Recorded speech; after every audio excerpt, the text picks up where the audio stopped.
Hello students, welcome to my channel. आज मैं आप सभी को चैप्टर नंबर 3 मैट्रिसेस के एक्सरसाइज 3.1 का क्वेश्चन नंबर 9 करवाने जा रही हूँ।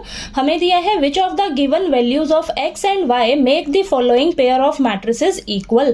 तो क्वेश्चन नंबर 9 में हमें ये दो मैट्रिसेस दी हुई हैं और बोला है कि ये दोनों मैट्रिसेस एक दूसरे के इक्वल हैं, ठीक है, और हमें x और y की वैल्यू निकाल कर बतानी है, ठीक है।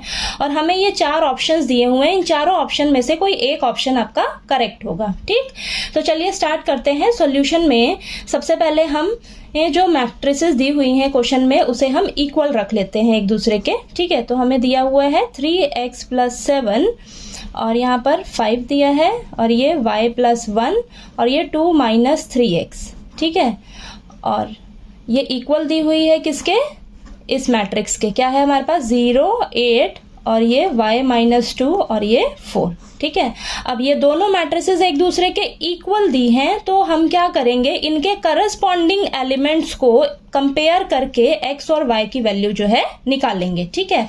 तो चलिए इनके करस्पॉन्डिंग एलिमेंट्स को कंपेयर करते हैं। तो ये वाला एलिमेंट किसके इक्वल हो जाएगा, 0 के, ठीक है। तो यहाँ पर लिखिए 3x + 7 = 0, ठीक है। तो यहाँ से हम x का वैल्यू निकालते हैं। चलिए, तो ये 3x प्लस का 7 इधर जाकर माइनस का 7 हो जाएगा। तो x की वैल्यू क्या आ जाएगी आपके पास, -7, 3 मल्टीप्लाई में है ना x के साथ, ठीक है। तो इधर जाकर डिवाइड में आ जाएगा, ठीक है। तो x की वैल्यू क्या आ गई हमारे पास, -7/3, ठीक है। नेक्स्ट एलिमेंट को कंपेयर करते हैं। ये देखिए 5 जो है हमारा किसके इक्वल हो जाएगा, y - 2 के, ठीक है। तो यहाँ से हम y की वैल्यू निकालते हैं। माइनस का 2 है ना, इस साइड आकर प्लस का 2 हो जाएगा, ठीक है। तो ये y इधर एज इट इज रहेगा।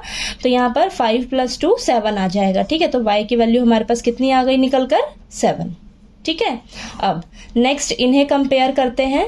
तो यहाँ पर देखिए y + 1 = 8, ठीक है। तो यहाँ पर y की वैल्यू प्लस का 1 है, इधर जाकर माइनस का 1 हो जाएगा, ठीक है। तो y की वैल्यू हमारे पास आ गई 7। इस ऑप्शन में ना आपको देखिए नॉट पॉसिबल टू फाइंड है आपके पास ऑप्शन में, तो आपको सभी को कंपेयर करके चेक करना होगा, ठीक है, कि हमारा जो वैल्यू आ रहा है x और y का सेम आ रहा है या नहीं, ठीक है। क्योंकि हमारे पास ऑप्शन में देखिए ये ऑप्शन भी दिया हुआ है, ठीक है। तो यहाँ पर देखिए अब लास्ट हम ये एलिमेंट को कंपेयर कर लेते हैं। 2 - 3x = 4, ठीक है। तो यहाँ से x की वैल्यू निकालिए फटाफट से। तो प्लस का 2 है, उधर जाकर हमारे पास माइनस का 2 हो जाएगा, ठीक है। तो ये आ जाएगा -3x और यहाँ से 2 बचेगा। तो x की वैल्यू हमारे पास आ जाएगी, माइनस का 3 मल्टीप्लाई में इधर जाकर डिवाइड में हो जाएगा। तो -2/3 हो जाएगा, ठीक है ये। अब यहाँ पर आप ध्यान से देखिए, आपके पास y की वैल्यू तो यहाँ पर भी 7 है और y की वैल्यू यहाँ पर भी 7 है, ठीक है। y की वैल्यू तो सेम आ रही है, लेकिन यहाँ पर देखिए x की वैल्यू आपके पास -7/3 है और यहाँ पर x की वैल्यू -2/3 आ रही है, ठीक है। सेम नहीं आ रही है, आपकी x और y की वैल्यू जो है वो सेम आनी चाहिए, ठीक है। तो यहाँ पर देखिए x का वैल्यू दोनों जगह अलग अलग आ रहा है, ठीक है। x का वैल्यू सेम नहीं आ रहा है, सिर्फ y का वैल्यू सेम है, x का वैल्यू सेम नहीं आ रहा है।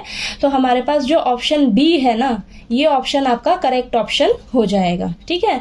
तो यहाँ पर देखिए हमारे पास ये जो दोनों मैट्रिसेस दी थी एक दूसरे के इक्वल दी थी, तो हमारा x और y का वैल्यू जो है वो सेम रहना चाहिए, ठीक है।